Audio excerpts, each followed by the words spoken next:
Hello, Andrew Collishaw, homeopath and naturopath, and a very warm welcome to Body Talk newsletter for this week. Today I want to share with you what I think is probably the most fundamental principle of naturopathic treatment. This is the most important way that we can actually help someone move towards better health and healing. Now, there are some situations where this isn't appropriate or applicable, but for a vast majority of situations, to some degree or another, we need to address what I'm about to tell you. You see, when we're looking at health and disease, we have to remember this main principle, and that is that our physical body is very much determined by what's happening mentally and emotionally. So an obvious example, if you're feeling extreme sadness, if you're feeling the heavy weight or a heavy burden on your shoulders, that influences you physically and physiologically. So, for example, you may actually feel muscular aches or pains, or you just may not feel that you've got that energy, and there may be fatigue and tiredness, exhaustion, and this may translate into some physiological processes as well that will further develop those physical symptoms. Now, of course, there are more extreme situations where our emotions can have a dramatic effect on what's happening physically. So it's not unusual, as another example, for someone to experience arthritis or arthritic flare-up after a very stressful situation. So maybe some of you have actually experienced that yourselves. So that does happen. So there's an extremely stressful situation, and then the body doesn't cope with that, and then some illness or disease process begins or is exacerbated. So we see this in the clinic all the time. So this is why in naturopathic philosophy, there's so much emphasis on what's happening mentally and emotionally. And this is the other reason why it's not just a matter of taking a supplement. Of course, that's a big craze at the moment, in the last 5 years especially, isn't it? Everybody is taking supplements. And without going into the pros and cons of that, that's only a very small part of the story. We have to be looking at what's happening to your mental and emotional well-being as well, if you're actually wanting to achieve better and better results for your health and your healing. So I want to share with you an example of what we do in the clinic in some situations, so that we can get to the bottom, or get to a point where we can actually intervene therapeutically to actually help someone at that mental, emotional level, which then of course translates to what's happening physically as well. So someone I'm thinking of is very angry on the exterior. They'll have flare-ups, and they'll get angry and irritable and be in a bad mood in various circumstances. So we need to go a little deeper and say, okay, well, what's beneath that? What's making this person so irritable?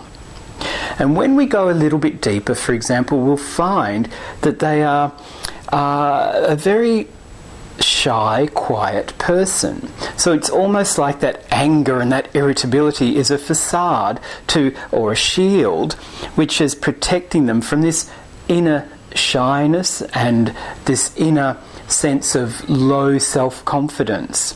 And at that deeper level, this lack of confidence is what really prevails and what influences their day-to-day life. And then, of course, a consequence of that is what's happening physically for them as well. So this very low sense of self-esteem is coming from somewhere. So we can go a little bit further. And in this person, we will find that they're experiencing a real sense of weakness inside, a sense of brittleness, or they're very fragile inside, and they're very vulnerable. and it's like almost that they're going to snap or break or be somehow cut. It's those sorts of feelings or those sorts of experiences that's deep beneath that lack of confidence. So they feel that they're going to shatter because they have this really deep sense of being so fragile that they're just going to break. They don't have that strength and that stamina. Now, not everyone experiences this, but this particular person does. And why that's important is because two things. It enables us to use medicines and prescribe medicines that are actually going to help support someone physically, mentally and emotionally who has that experience of the world, that experience of themselves, of being very brittle, very fragile. And these medicines can begin to strengthen that up, if you like. And in this particular case, it's a medicine from the conifer family. The conifers, the thuya is a very common herb that is used for warts. You may have heard of it. And we use various plants from the conifer family for that sort of personality trait, or those traits that include that fragility and that sensitivity. And we would use, for example, thuya as a medicine to help them. Now, that's going to help mentally, emotionally, but as I say, it will also help what's happening physically. So they may have psoriasis, they may have warts, they may have other skin disease, or they may have migraines. Could be a whole range of physical symptoms. We need to match everything together and prescribe the appropriate medicine accordingly. But that's the basic principle that we take for certain people, where that's appropriate. Now, the second thing that's important is that just by getting to that level of acknowledgement, so here we have someone who's so angry and so irritable, just by getting them to turn inwards and actually experience what's deep inside, and to experience that vulnerability and to be with that vulnerability. It's almost a little bit like what the Buddhists say is accepting the here and now, but really experiencing what it is that you feel. Doesn't mean you have to feel that way forever and that there's nothing you can do about it. But experiencing that. And of course, at that level, you may need and want the guidance of a counsellor or to help you reach that realisation, that level of awareness.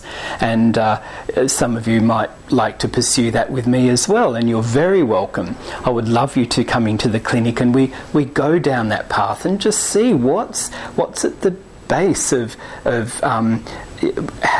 your feelings, your emotions, and using medicines to help support you. So this is an approach that's not appropriate for everybody. There are clients that I see where we just treat what's happening physically. For example, some joint pains or some liver problems, or there might be some blood disorder. So we just focus on that.